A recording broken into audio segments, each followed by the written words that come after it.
This is Rosemary from SNS Academy. In this video, we are going to learn about surface area and volume. Let's get into the video. Hi everyone, here is a one more video in this series. Let's learn the problem in this video. Here is a problem. A vessel is in the form of inverted cone and the height of the cone is given as a 8 centimeter and the radius of its top is given as a 5 centimeter, and the cone is fully filled with the water, and we are going to drop the lead shards one by one. If you drop the lead shards within a cone and the cone is filled with full of water, mean what will happen? Automatically the water will flow out. That we learn already in a crow story when we were in a KG. So we are going to apply our two logics here. The one is a crow story logics, the another one is a Archimedes principle. What is the Archimedes principle says? The Archimedes principle says we are dropping weight into the water, it's submerging in the water, so the weight of the particle which available, the weight of the thing we are dropping into the water is always equal to the volume of a particular particle is equal to the volume of a water displaced outside. This is a excellent concept invented by our great scientist Archimedes.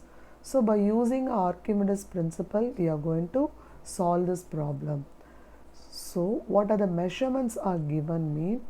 For the cone, they have given the radius. So the radius of the cone is 5 centimeter. And then the radius of the lead shot.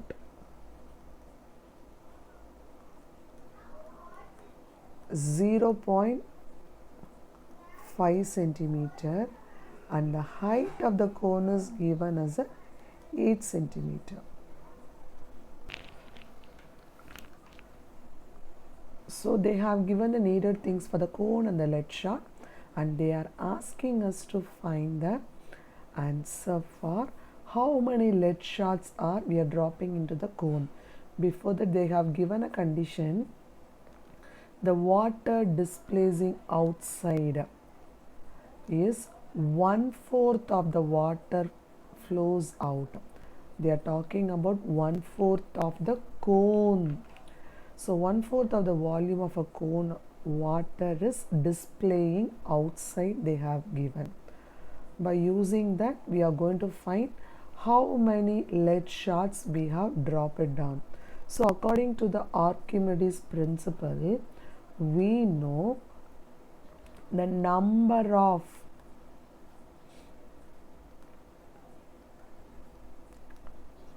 lead shards multiplied by volume of a lead shards. Volume of one lead shard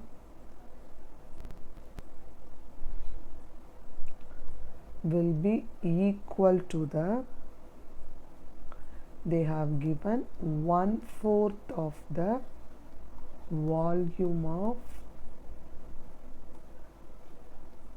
a cone. It's mentioned in the problem, they have clearly.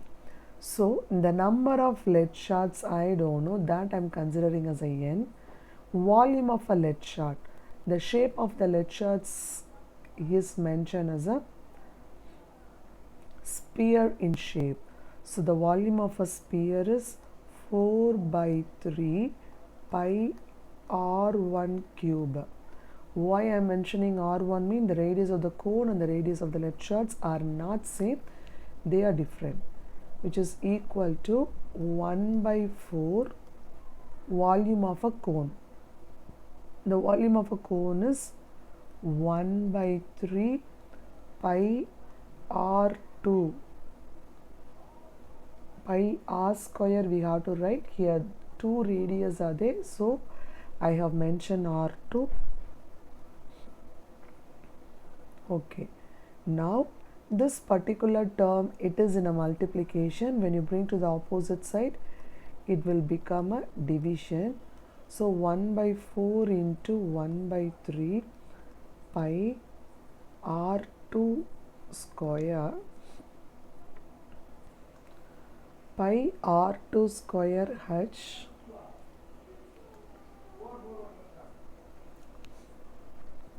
by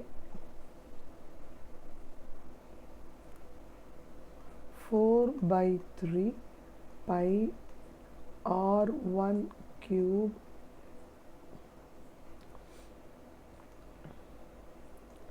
so which is a common here. The 3 denominator and 3 in the denominator we can strike out. Pi and the pi I can strike out. So the 4, suppose you are writing 1 by 4 divided by 3 by 5 mean how do you write? 1 by 4 multiplied by, we will take a reciprocal of the second fraction, 5 by 3. So automatically it is becoming a 3 and 4 in the same denominator place. So here also the 4 join with the denominator 4, that is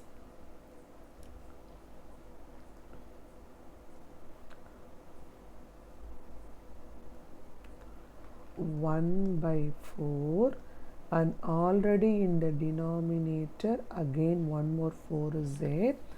Now the top numerator stands for cone and then denominator stands for lead shot. So the radius of a cone is 5 centimeter and the height of the cone is 8 centimeter, and then here radius of the lead shot is 0.5 they have mentioned. So 0.5 into 0.5 into 0.5. Suppose if you feel the decimal is not convenient, we can convert it into the normal number. So here is a 1, 2, 3. So you are multiplying by 1000 by 1000. 1 4 is 4, 2 4s are 8, and then 2 2s are 1 2. So the remaining values are 5 into 1000 by 2 into 5 into 5 into 5. Now we are going to strike out the possible values. 1 5 is 5, and then finally we are getting 200 by 2, which is equal to 100. So 100 lead shots we have dropped it into the cone which is filled with the water. So in this problem we applied the great scientist Archimedes principle, and then we got the answer. I hope so. I hope so you understood the concept. Let's meet in the next video. Thank you all. Bye bye.